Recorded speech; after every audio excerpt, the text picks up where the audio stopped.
문제를 남겨주시면 답은 저희가 찾겠습니다. 대표님한테 제가 좀 여쭤볼 게 있는데요. 공장 개발 이런 걸 좀 많이 하시잖아요. 컨설팅으로. 컨설팅을 하지 제가 개발하지는 않습니다. 그렇죠. 개발을 뭐 많이 했으면 지금 부자 되셨을 텐데. 그러네요. 일단 공장 개발하려고 할 때 일단 재무적인 부분에 있어서도 필요한 게 있겠지만 사장님들이 좀 생각해야 될 부분들, 비재무적인 부분에 대해서는 어떤 것들이 좀 있는지 그런 걸 좀 설명을 좀 해주시면. 공장을 사시는 분들 같은 경우에는 보통 이제 제조업을 기준으로 말씀을 드리면 본인이 필요한 내용들을 알고는 계세요. 근데 그 내용을 좀 정형화하는 게 필요한데, 예를 들면 거래처의 위치라든지 이런 것 때문에 내가 어느 정도의 위치에 해야 된다라는 부분들이 있었어요. 뭐 공항에 가까워야 된다든지, 선적해야 되니까. 뭐 아니면은 서울에서 일정 부분 거리 이상을 떠나면 안 된다든지 이런 내용들이 있기 때문에 위치적인 부분은 충분히 알고 계실 거고, 기타 외적으로 이제 공장의 건물의 사이즈가 나와야겠죠. 땅이 몇 평이다가 중요한 게 아니고 대부분은 이제 건물이 몇 평이 필요하냐라고 해서 역산을 하면 이제 그 대지의 평수가 나와요. 쉽게 얘기해서 내가 건물이 200평이 필요하다.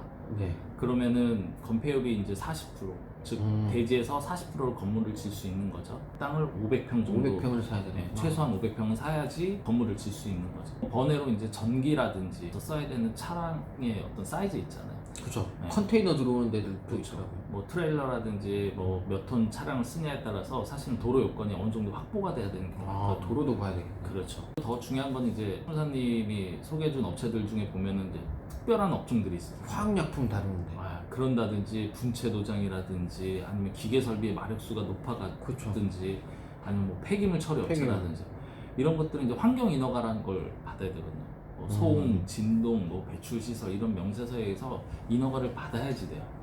그렇죠. 뭐 오수, 뭐 톤수 이런 것도 있는 것 같더라고요. 그렇죠. 전 국토가 동일한 게 아니고 지역마다 조례가 있기 때문에 조례에 의해서 들어갈 수 있는 지역도 있고 못 가는 지역도 있어요. 잘못 싸면 그냥 땅 사놓고 못하는 경우도 있겠네요. 그렇죠. 그래가지고 계약을 덜컥 해가지고 문제가 되는 경우도 왕왕 보게 되고. 계약금 날리고. 그렇죠. 부동산에서 다 된다 그랬거든요. 조례를 봤더니 작년 12월에 바뀌었대요. 그래가지고 그 땅에서는 그 행위를 할 수가 없는 거예요. 아니 그렇게 되면 공인중개사가 배상을 해주나요? 뭐 쓰기 전이었기 때문에 상관이 없지만 썼다라고 하면은 특약사항의 계약서에 명시가 돼 있어야 되는데, 뭐 인허가를 조건으로 계약을 한다든지 이런 내용이 그래서 항상 면밀하게 들어가 있으셔야 돼요. 오랜 경험을 하시고 공인중개사를 이용하시는 게 중요한 것 같습니다. 그걸 어떻게 알죠? 오랜 경험을 했는지 아닌지. 얘기해보면 알아요. 재무적인 부분에서는 또 어떤 부분을 좀 봐야 되죠? 일단은 제일 많이 받는 질문이 그거죠. 내가 10억짜리 공장 사는데 대출이 얼마가 되냐, 혹은 내 돈 얼마 있으면 되냐, 이렇게 얘기들을 하세요. 우리 거래처 사장님들 보면 다 그냥 자기 돈 없이 했다는 분들이 하도 많아서. 그렇죠. 근데 이제 좀 오래 전이긴 해요. 뭐 그건 이제 프로세스를 풀어가면 되는데, 그러니까 이제 자금을 어떻게 맞추냐인데 두 가지로 좀 나눠서 보셔야 되세요. 뭐냐면 이미 지어진 공장, 매입 금액에다가 취득세만 내면 그리고 거기에 뭐 이사 가는 이사 비용 정도만 감안을 하면 큰 비용이 들진 않거든요. 심플해요. 건축을 하는 경우가 있어요. 짓는 사람들 내 목적에 맞게. 그렇죠. 실제로는 비용이 빠진 것들도 많고 그렇죠. 과도해진 경우가 많아요. 대표적으로 이제 전답이라든지 임야를 깎아가지고 공사를 해가지고 건물 짓는 경우 많거든요. 그럼 전용부담금이 들어요. 그렇죠. 농지부담금, 뭐 산지부담금 이런 게 드는데 그 금액이 평수에 따라 뭐 또 내용에 따라 좀 다르지만 억 단위 드는 경우가 많습니다. 토목하고 건축도 개발하시는 분들이 비용을 얘기하지만 사실 그 비용보다 주는 경우는 한 번도 본 적이 없고 대부분 오버가 돼요. 초기에 계산한 금액의 한 10% 정도는 억울해서 계산을 염두에 두시는 게 위험할 것 같습니다. 금액이 확정이 되면 얼마나 해야 대출이 되냐인데, 기본적으로 이제 부동산 취득 같은 경우에는 금융권에서 한 70에서 80% 정도 대출을 보시면 될 것 같고요. 물론 신용도라든지 다른 기타 여러 개 따라서 다르지만 그 정도 보시면 되는데, 그럼 나머지 자금은 어떻게 준비하느냐? 들고 있어야 되는 거 아닌가요? 들고 있어야죠. 그게 답이고, 그 들기 위해서 무엇을 해야 되냐는 이제 또 다른 방법이 있군요. 다른 방법인데 말씀드리기 좀 그렇고. 준비죠.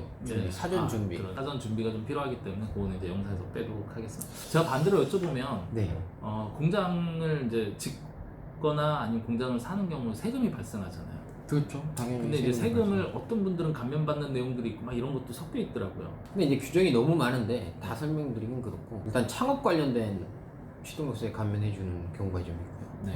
근데 창업은 지역도 중요해요. 과밀억제권형 뭐 이런 데 안 들어가야 되고, 뭐 창업하고 몇 년 내에 취득하면 취득세 뭐 50%도 있고 뭐 이런 감면이 있거든요. 또 하나는 벤처예요. 벤처를 취득하게 되면 또 취득세 감면이 있고, 그 농업법인의 목적에 맞는 부동산을 구입하면 50% 감면이 있고 그렇군요. 네, 농지면 100% 감면돼요. 아, 너무 다양하기 때문에 각자의 사례에 따라서 방법을 찾으셔야 될 것 같아요. 과밀업체권 박 같은 경우에 이제 취득세율이 한 4.6%? 10억짜리 공장 사면 세금만 4,600이에요.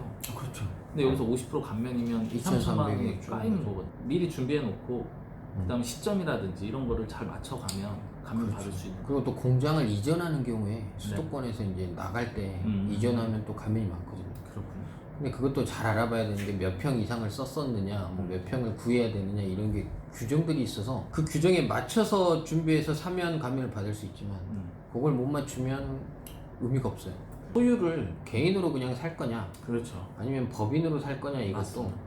보통은 그냥 부동산은 내 거니까 개인으로 사야지 이런 경우도 있고 아니면 내가 그냥 법인 사업자니까 법인으로 사야지 이렇게 단순하게 생각하시는 경우들이 좀 많은 것 같은데 절세 측면이나 나중에 승계나 이런 부분까지 고려를 하시면 누구 명의로 살지도 처음에 고려를 해 놓으셔야 이게 취등록세나 양도세 발생해버리면 나중에는 자산으로 옮기는 건 너무 힘들기 때문에 그렇죠. 고려를 좀 많이 해야 될 것 같아요. 부동산이라는 게 뭐 개인뿐만 아니라 기업 입장에서 상당히 중요한 자산이기 때문에 면밀하게 여러 방면으로 검토하고 준비해서 실행하는 게 중요할 것 같습니다. 네.